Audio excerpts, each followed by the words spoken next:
अपना next chapter जो class 12 का नेक्स्ट चैप्टर है इलेक्ट्रोकेमिस्ट्री, हम आज वो स्टार्ट करेंगे।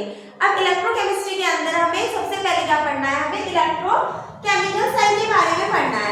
अब जो हमारी इलेक्ट्रोकेमिकल सेल होती है इसे हम गैल्वेनिक सेल भी बोलते हैं।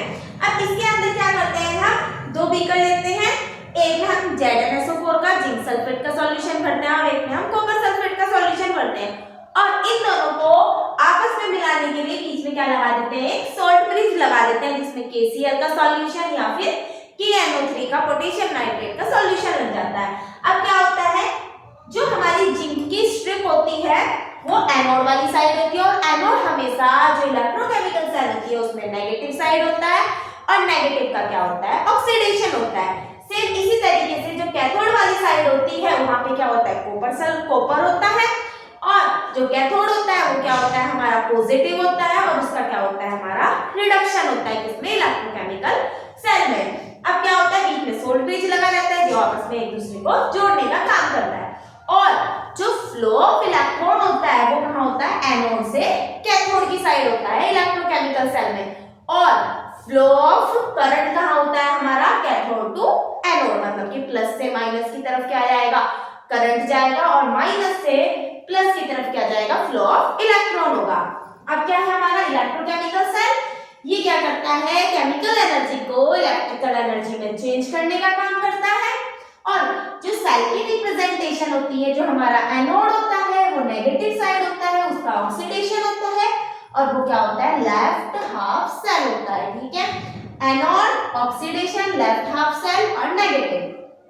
जिंक है, Zn+2 बनेगा, दो इलेक्ट्रॉन निकले प्लस, और इसको कैसे लिखेंगे, Zn/Zn+2। सेम इसी तरीके से जो कैथोड वाली साइड है उसका क्या होता है, हमारा रिडक्शन होता है, राइट हैंड साइड होती है, Cu+2, दो इलेक्ट्रॉन से Cu0 बना, लिखने का तरीका क्या है, Cu+2 और अपॉन में Cu, रिएक्टेंट अपॉन में प्रोडक्ट। ठीक है, अब जो नेट रिएक्शन है दोनों का अगर हम जोड़ के आपस में लिखते हैं तो यहाँ से ये वाला और यहाँ से वाला इलेक्ट्रॉन कट जाता है, जिंक Cu+2, एरो के बाद क्या लगेगा, Zn+2 और Cu।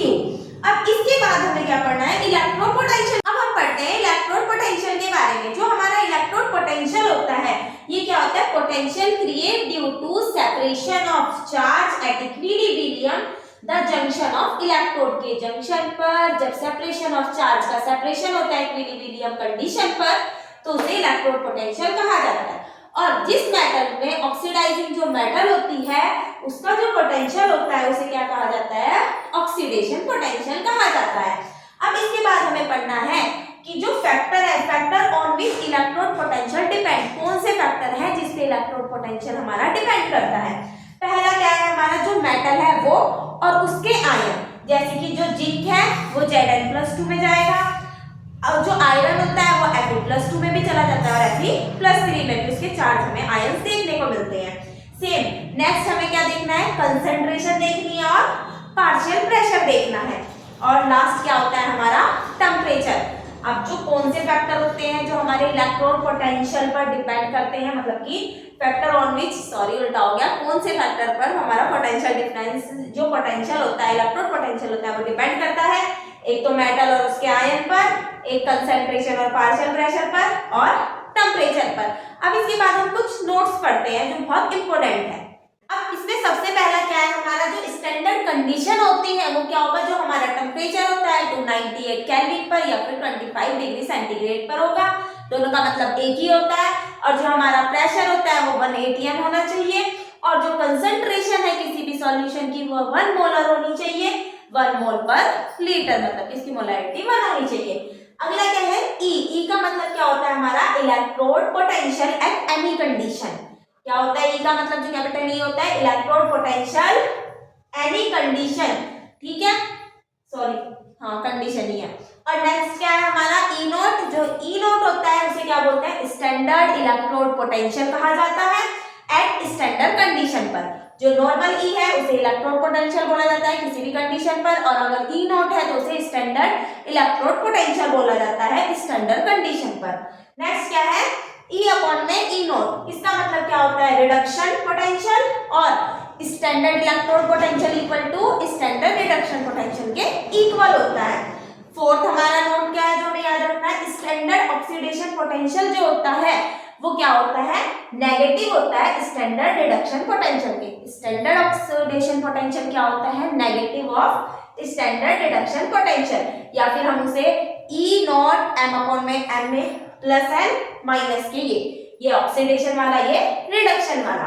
इसके बाद हमें EMF जो होता है हमारा ऑफ सेल, उसके बारे में पढ़ना है। जो हमारी ई सेल होती है, oxidation potential of anode plus reduction potential of cathode लिख सकते हैं, या फिर माइनस के रिडक्शन पोटेंशियल ऑफ एनोड, ए का मतलब anode plus reduction potential of cathode. Next क्या है, जो हमारा ई सेल होता है उसको हम ऐसे लिखते हैं, उसका फॉर्मूला है ये E cathode minus E anode.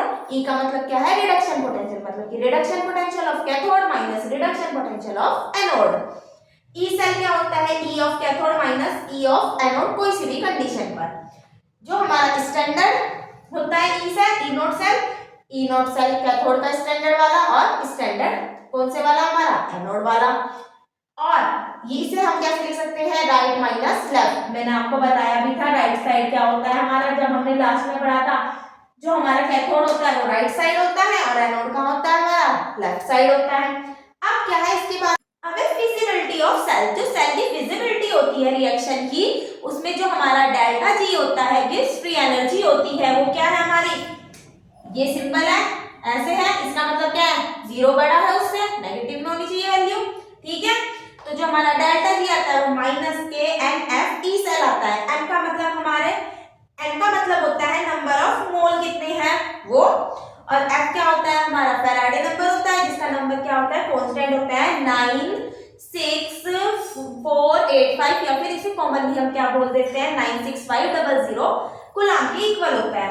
F Faraday number होता है, और जो हमारा ई सेल होता है, ईएमएफ ऑफ सेल होता है, जिसको हम ऊपर वाले फॉर्मूले से नॉर्मली निकाल सकते हैं। अब इसके बाद हम अपना नेक्स्ट पढ़ेंगे। हमें जो हमने अभी भी पढ़ा था, ये delta G equal to minus के एन एफ ई सेल होता है। अब अगर हमारी स्पॉन्टेनिटी देखें, अगर स्पॉन्टेनियस कंडीशन है, तो उस समय क्या होगा, जो हमारा डेल्टा जी की वैल्यू होगी वो जीरो से कम आएगी, मतलब नेगेटिव आएगी, और जो हमारा ई सेल होगा उसकी वैल्यू जीरो से ज्यादा आएगी। और जो हमारा ई कैथोड माइनस एनोड होता है, ई सेल होता है, उसकी वैल्यू क्या होगी, ज्यादा होगी जीरो से। ये जो है ये खोल के दिखाए, क्योंकि ई सेल का फॉर्मूला क्या होता है, E of cathode minus E of anode. Next क्या है, अगर इक्विलिब्रियम कंडीशन है, तो जो हमारा डेल्टा जी होगा वो जीरो होगा, और ई सेल भी जीरो होगा। नेक्स्ट क्या है, जो हमारी नर्स्ट इक्वेशन होती है, उसमें क्या होता है, जो हमारा ई सेल होता है equal to E not standard electrode potential minus के 2.303 NF R T log Qc होता है। आर गैस कांस्टेंट होता है, टी का मतलब टेम्परेचर होता है, एन क्या होता है नंबर ऑफ मोल, एफ क्या होता है हमारा फैराडे।